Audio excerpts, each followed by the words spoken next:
Land Supply Options Walkthrough. Land Supply Countryside.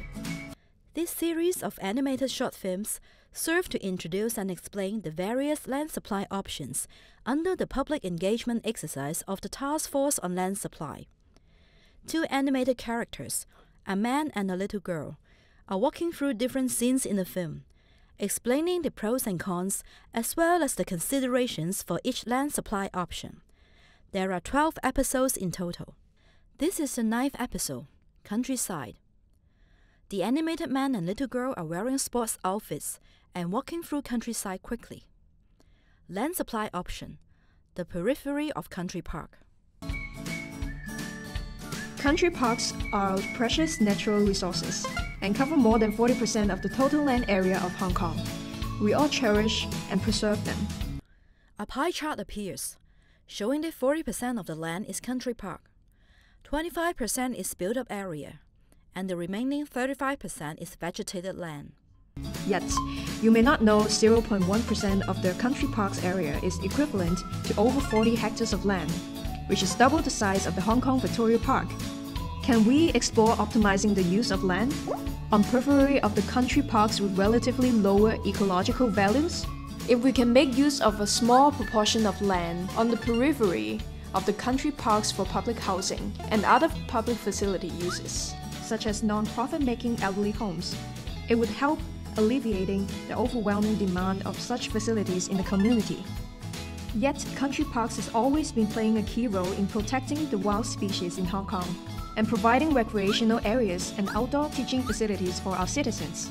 Unlike other types of land uses, developing the periphery of country parks has to overcome high threshold. The two animated characters stop at the periphery of country park, with some public housing and non-profit making elderly homes standing nearby. They then walk into the country park, and some commonly found species like monkey, butterfly, birds, etc. appear in their surroundings. Afterwards, they stand on a seesaw. One side indicates conservation, and the other side development, showing that there is a need to strike a balance between the two. Not only does it require ecological and environmental assessment, it also needs to go through several consultation and vetting process, as most of the country parks are hilly and lack infrastructure facilities. It would take at least 10 years for planning and provision of the infrastructures to support development. Some suggest that if we were to develop the periphery of country parks in order to compensate the loss of land, we may designate other areas are of high conversion values as country parks to strike a balance between development and preservation. Is it worth exploring? Land supply option, Plover Cove Reservoir. A map of the Plover Cove Reservoir appears. The two characters continue to walk through the Plover Cove New Town, travel on a boat via the reservoir, and finally dock at the countryside.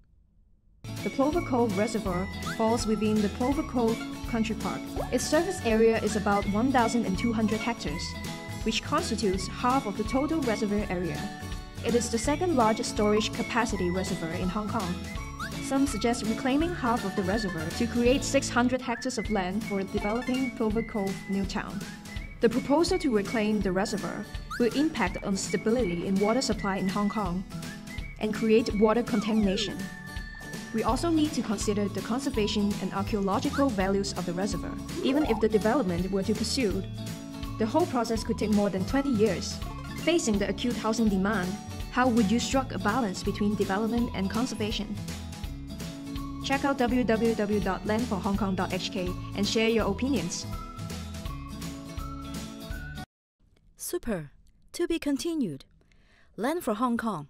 Our home, our say. Task Force on Land Supply.